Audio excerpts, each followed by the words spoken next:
हरे कृष्णा, राधे राधे। मेरे YouTube channel पर आप सभी का स्वागत है। आप सभी को मेरी तरफ से श्रावण मास में आने वाली पुत्रदा एकादशी की शुभकामनाएं। आज हम इस वीडियो के माध्यम से जानेंगे श्रावण मास की पुत्रदा एकादशी के व्रत की सरल पूजा विधि। पूजा विधि शुरू करने से पहले आप सभी से एक ही विनती है कि मेरे चैनल को सब्सक्राइब करें। वीडियो अगर आपको पसंद आती है तो वीडियो को लाइक करें और इसे ज़्यादा से ज़्यादा शेयर करना ना भूलें। कमेंट बॉक्स में जय लक्ष्मी नारायण लिखना ना भूलें।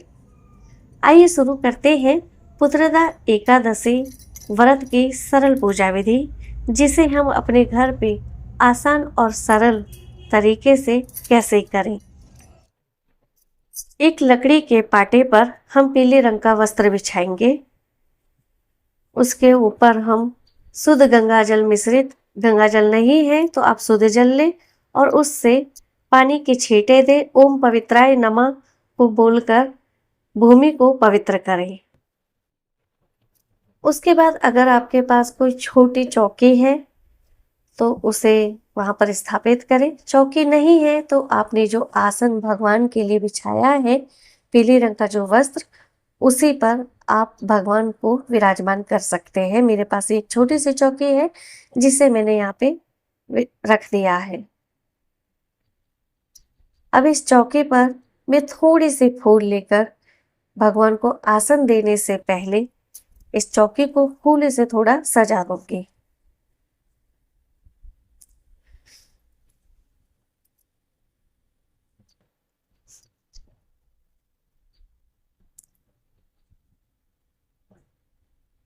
अगर आपके पास गुलाब के फूल है या गेंदे के फूल है, जो भी फूल आपके पास उपलब्ध है, उससे आप चौकी को थोड़ा सजा दें।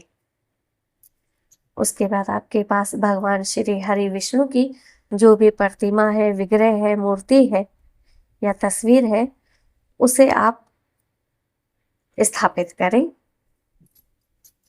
यहाँ पे मैंने भगवान को चौकी पर आसन दिया है। आसन देने के बाद भगवान को फूलों की माला अर्पित करें। फूलों की माला या जो भी फूल आपके पास उपलब्ध है, उसी से भगवान का पूजन करें।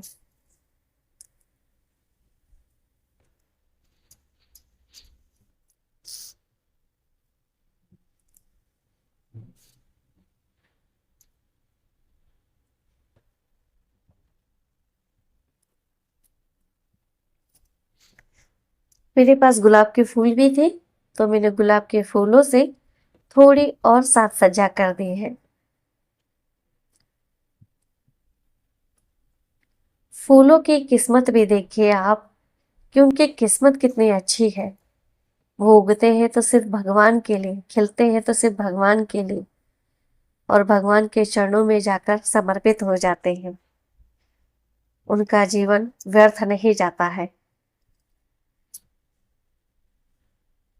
मैंने कुछ इस तरह से फूलों से चौकी को सजा दिया है।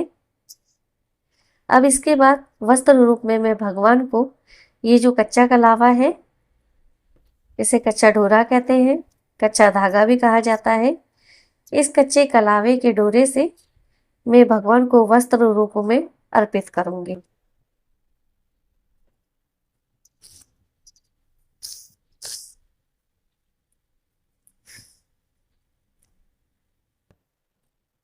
फिर उसके बाद भगवान श्री हरि विष्णु को मैं चंदन का तिलक लगाऊंगी। अगर आपके पास चंदन नहीं है तो आप हल्दी का तिलक भी भगवान को लगा सकते हैं। श्री हरि को आप कुमकुम का यानी रोली का तिलक भी लगा सकते हैं। यहाँ मेरे पास चंदन है। देखो, चंदन की लकड़ी आती है, उसे मैं घिस के ही भगवान को तिलक करती हूँ। बाजार में आपको बना बनाया चंदन भी मिलता है, आप उसी से भी तिलक कर सकते हैं। यहाँ पे भगवान की प्रतिमा में श्री नारद जी हैं, सभी को मैंने तिलक कर दिया है। भगवान को चंदन तिलक अर्पित करने के बाद मैंने अपने लड्डू गोपाल को भी यहाँ विराजमान कर दिया है। क्योंकि पुत्रदा एकादशी है तो मेरा गोपाल तो सज धज के आ गया है पुत्रदा एकादशी पर।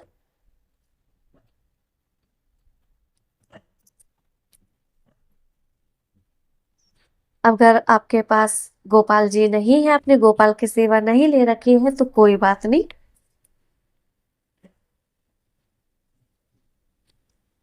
यहाँ पे मैंने अपने गोपाल जी को भी थोड़े से फूल चढ़ा दिए हैं और भगवान श्री हरि को भी थोड़ी से फूल अर्पित कर रही हूँ।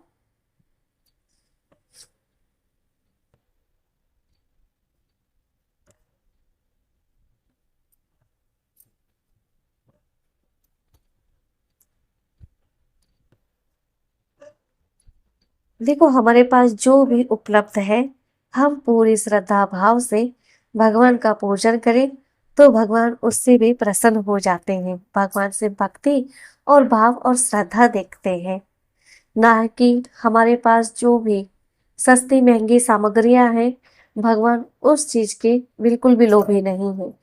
भगवान तो सिर्फ भक्तों के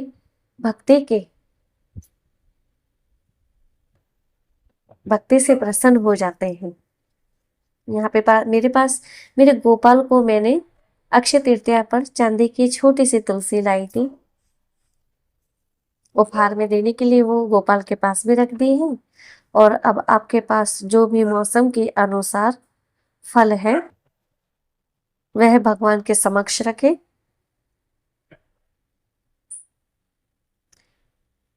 एकादशी के व्रत में भगवान विष्णु को चावल नहीं चढ़ाए जाते। फल में आप भगवान के तुलसी पत्र जरूर रखें और हाथ जोड़ के उनसे विनती करें कि भगवान, जो भी मेरे पास सामर्थ्य के अनुसार हुआ वह मैं आपको अर्पित करती हूँ। यहाँ पे मिश्री है, सफेद तिल है और थोड़े से काजू है। इसका भी भोग आप भगवान को लगा सकते हैं। अगर आपके पास कुछ नहीं है तो आप मिश्री का भी भोग उसमें तुलसी पत्र रख के भगवान को अर्पित कर सकते हैं। यहाँ भगवान के लिए मैंने जल रख दिया है, जल में तुलसी है।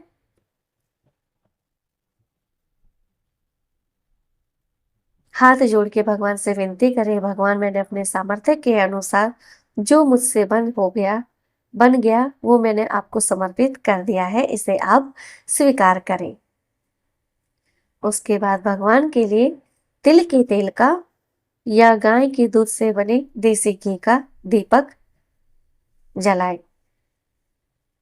यहाँ पे थोड़ा ध्यान रखने योग्य बात यह है कि भगवान श्री हरि के पूजन में सरसों के तेल का दीपक नहीं जलाया जाता है। देखिए, भगवान ने मेरी पूजा भी स्वीकार कर ली है दीप जलाते ही। कहा जाता है कि ये बहुत ही अच्छा और शुभ संकेत होता है अगर भगवान की प्रतिमा पे से फूल गिर जाए तो। यहाँ मैंने भगवान को धूप और दीप दिखा दिए हैं। धूप दीप दिखाने के बाद एकादशी महात्म्य की कथा जरूर सुननी चाहिए। तो आज पुत्रदा एकादशी व्रत है। पुत्रदा एकादशी पर हमें व्रत कथा जरूर सुननी पढ़नी चाहिए। पुत्रदा एकादशी व्रत का श्रवण जरूर करना चाहिए। सावन के शुक्ल पक्ष में पड़ने वाली इस पुत्रदा एकादशी व्रत कथा को जरूर सुनना चाहिए और जरूर पढ़ना चाहिए और सभी को सुनाना भी चाहिए। कथा पढ़ने के बाद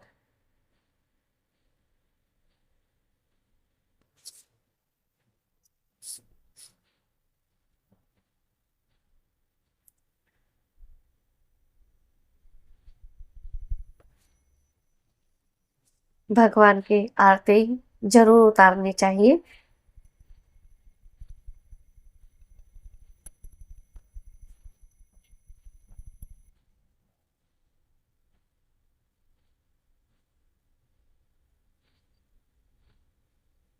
भगवान को आरती दिखाने के बाद आप भी आरती को जरूर लें।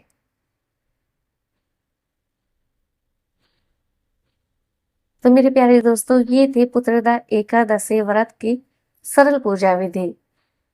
आपको यह सरल पूजा विधि कैसी लगी मुझे कमेंट बॉक्स में जरूर बताएं। आरती करने के बाद भगवान को दक्षिणा भी जरूर चढ़ानी चाहिए। इस दक्षिणा का क्या करना चाहिए, इसे किसी श्रेष्ठ ब्राह्मण को या कन्या को दे देना चाहिए। फिर भगवान से हाथ जोड़कर भूल चूक गलती अपराध कम ज्यादा की क्षमा याचना करनी चाहिए। व्रत का संकल्प जरूर करना चाहिए। इसी के साथ आप सभी से विदा चाहती हूँ। हरे कृष्ण।